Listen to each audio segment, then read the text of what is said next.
Hi everybody, happy Monday. I'm Chris. This is Steve. And we're from EatWalkLearn. We're really glad you're here today. We're recording this video a day earlier because right now we are on a ferry, cruising from Naples to Catalona, Sicily. Palermo, Sicily, overnight. So I'm all mixed up apparently because I'm on a boat and I don't even know it.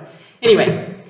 But we are sitting in Naples, Italy, and I am super, super happy and super, super excited. Why are you excited? Because my book just hit #1 on Amazon for budget travel. It's only been out for 3 days, and we've already got a bunch of 5-star reviews. It's #1 on budget travel. It's #3 on travel writing. It's #5 on adventure travel. So it is really being well What's received. the name of your book? Why, thank you. 2 carry-ons and a plan. Retiring as full-time nomads. So if you haven't gotten a copy of it, I'm going to put the picture right here and a link below. You can get it on Amazon. It's on Kindle ebook. Thank you so much for all your support. Please give us a thumbs up on the book and on the video, and subscribe to the video. And we are going to tell you now that the commercial is over. Why we choose cruising in our full-time traveling nomad life and how we fit it in. It's not something we do regularly, and we have particular reasons why we take cruises. So we have done 2 transatlantic cruises in the last 6 months, one from England to Fort Lauderdale, and actually on the exact same boat we came back on from Fort Lauderdale to Barcelona, one in November and one in March. And so we're going to enumerate the reasons why we use cruising. So what's #1? Yeah. So I love taking a cruise because it really combines everything into one. So like Chris said, we're on the cruise for 2 weeks. So during that 2 weeks, it's our transportation from the United States over to Europe. It includes our hotel for 2 weeks, our food for 2 weeks, our entertainment for 2 weeks. It's just a great way to just combine everything into one and really take all the worry and all the stress out of your travel. You know, it works so well because every night we sleep, we have to pay for some place to sleep.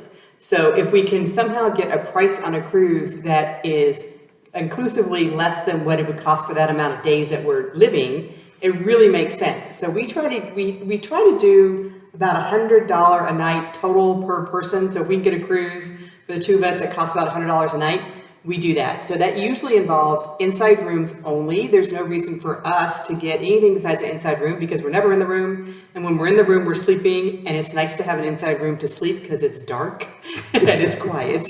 So no reason to upgrade all that money into a balcony suite or an ocean view. I mean, it's nice to have if it's within your budget, but we just see that it's not really a worthy expense for us to pay more for that. So especially with the transatlantic, those repositioning cruises that the cruise lines do a couple times a year in order to move their boats to the different seasons, like the Caribbean season or the Mediterranean season, those are often highly reduced because they're not really popular in the cruising community for people who generally cruise. They're just really, for us, they're a transit opportunity. Yeah, and both times that we've taken the same cruise on either way across the Atlantic, there were really not that many people on the ship. I mean, it's a huge ship, and the like capacity. 4,000 people or something. Yeah. But on the way there was more crew than there were passengers, and on the way back it was probably even number of crew to passengers. So it was really comfortable because the ship wasn't that crowded. And I think of it as like a 2-week house spa, which is one way to look at it. Reason number 2. Reason number 2, yeah. So first thing is, yes, there's all you can eat, and there's a million different places and ways that you can get food. But if you keep it to a minimum and do things like eating the salads and eating the healthy things, and we're vegan/vegetarian, so we're gonna choose those healthy options. And bypass the dessert bar. And bypass some of the desserts. But also really tap into the workout and exercise opportunities on the boats. They always have spas or gyms. They also have spas too where you can spend a lot of money.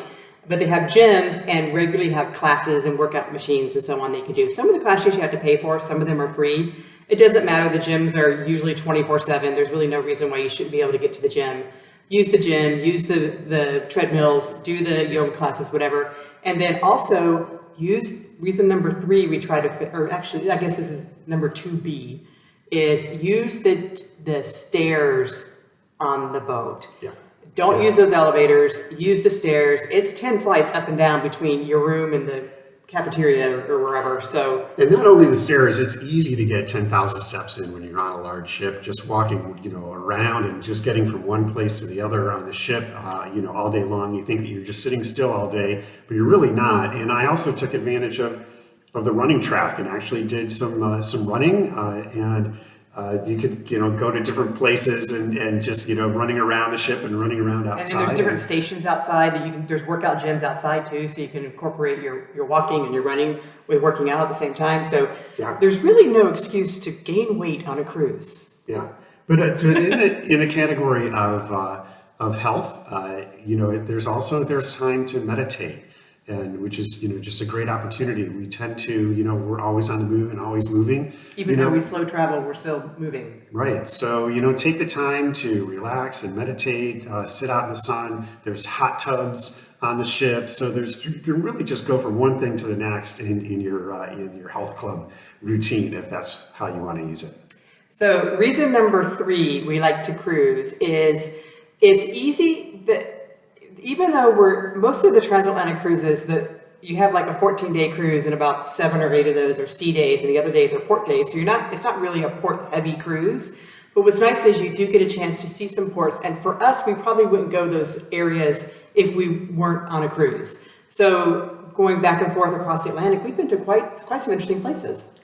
Yeah, the Azore Islands it's always some place that I wanted to go, but probably some place that I wouldn't normally go to in our nomadic life because it's kind of, it's in the middle Atlantic Ocean. So there's a chance to go there. Portugal, Azores. Beautiful. And then speaking of islands, we also got to the other Portuguese island of Madeira, the town of Palma, which probably we wouldn't go to that either. I mean, we really try to find a place to stay for a month, and I don't know that we would stay in any of those places for a month. And we also were in I guess those are the only islands that we've been to. And then we've also been Palma was the Spanish island. Of Mallorca, right? Of Mallorca. And then we had Funchal. Madeira. Funchal, Madeira, Palma, Mallorca, and then the Azores, all these islands that you can't even remember what they are. And that's actually an interesting point about cruising. Because you're only in a port for a really short time, and you're often doing similar things in the ports, it's kind of hard to remember what you do in those ports.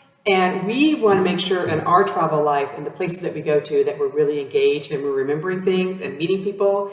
And cruise life with ports doesn't really necessarily generate that type of lifestyle. So anyway, but we do get to do some fun things in some of the ports. I mean, we were in Funchal and we rode these crazy baskets that, we'll put some video up here. You get this old historical way that people would get down the steep hills of Funchal down to the city, was they ride these baskets. So that was a lot of fun. So anyway, it definitely exposes you to places that you wouldn't normally go to. So let's see, number 5, I think we're on number 5. Why we cruise is it's a great way to meet people. You eat with them all the time, you're hanging out with them all the time, you're at the pool with them all the time. It is a nice way to develop some friendships and relationships with people. Yeah, and especially in our nomadic lifestyle, it's finding other people who maybe have similar interests, but certainly you've got other people who are crazy about travel, especially when you're on a long cruise, like a 2-week transatlantic cruise. It's not the people that are out for the weekend booze cruise kinds of things. These are people that are traveling a lot and really enjoy traveling and have a lot of stories about their travel adventures, and we can share our stories and really compare notes. So it's really, it's people that you have a lot in common with, and it's a great. A lot of them are frequent flyers on the cruise lines, and this is like their 900th cruise or something. So, and they're all very excited to be cruising now that the cruising is back open. So speaking of being back open, we just want to comment on COVID for just a second. On both cruises, the one in November and the one in March, you had to be COVID negative, you had to be vaccinated, and you had to wear masks. And the March cruise, the mask wearing was recommended, but on the November cruise, it was required. We really feel a lot of people are a little leery about being on cruises because they think they're petri dishes of disease and germs and things. There might be some validity to that, but they're probably some of the cleanest places we've been. Yeah, they're required to wash your hands before you go into any of the dining or any of the eating areas. There's hand sanitizer everywhere. I was wearing masks, the entire time on the ship, indoors. And I felt safe. And, we did, again, 2 weeks twice. So we did 4 weeks worth of cruises and haven't had an issue with COVID. So I felt safe, and I felt that the ship was really taking the proper precautions to keep us safe. And I really don't feel that I'm sure there's some science out there somewhere, but I don't feel like there's any more likability that you'll get COVID on a cruise ship versus taking a bus in the city or going to the gym in your neighborhood or whatever. I mean, we heard a rumor that 4 people had gotten COVID back in November when Delta was rising. We can't verify that. 90 million people got COVID in Cancun when we were there, so who knows? Yeah, there were 3,000 people on the boat, so I think that's again, we can't confirm that. As far as we know, that there really weren't any, there wasn't any COVID outbreak at all. So just a couple other things, I talked about taking time to meditate and relax, but there's also time when you're on the ship to work on projects. So I did some drawing, and Chris worked on her book. So #1 on Amazon today. So there's, you get some good downtime that you might not normally have when you're traveling as a nomad to work on things and really concentrate on some of the fun parts of your life.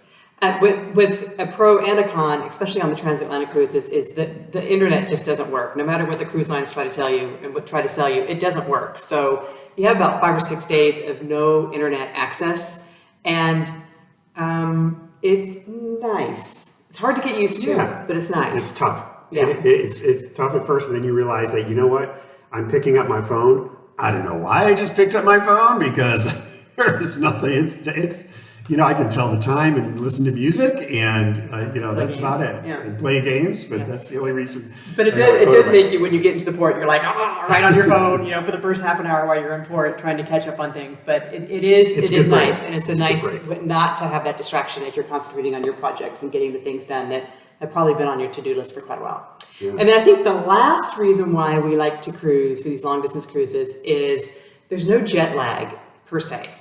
Basically, on the way over from England to the US, like every other night, we went back 1 hour at midnight. On the way over, about every other day at noon, give or take, we went forward an hour. Interesting, at noon is how they're doing that. I'm not sure why they were doing it at noon. I think it might be like an employee issue or something. Yeah. And we also learned that marine time is different than terrestrial time. Marine time doesn't have daylight savings time.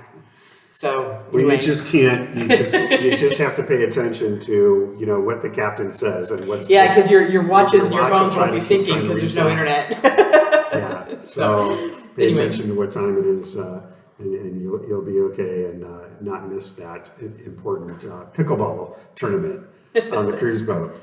So as we're in Naples, Italy now, we're going to be in Italy for about a month, and then we're going to be in Spain for about a month, and Spain and Portugal for about a month, and then we're going to be in Ireland for about a month, and then we're taking another cruise. We're meeting up with some friends.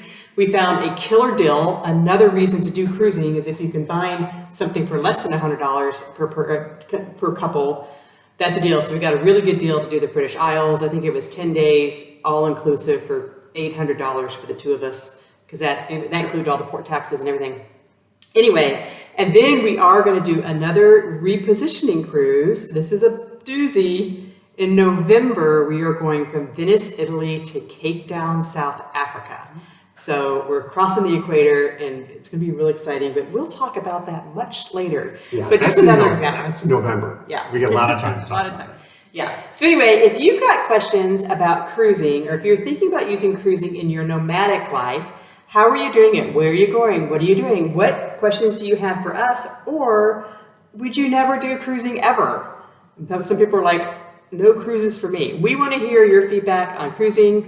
We do talk about it actually in the book. So we give you some hints and tricks about how to get cruising in your lifestyle. Wait, what was the name of that book, Chris? 2 carry-ons and a plan. Sorry to be so commercial on this particular cruise, but I'm so excited. Anyway, we will talk to you guys next week, probably from Sicily. Sicily.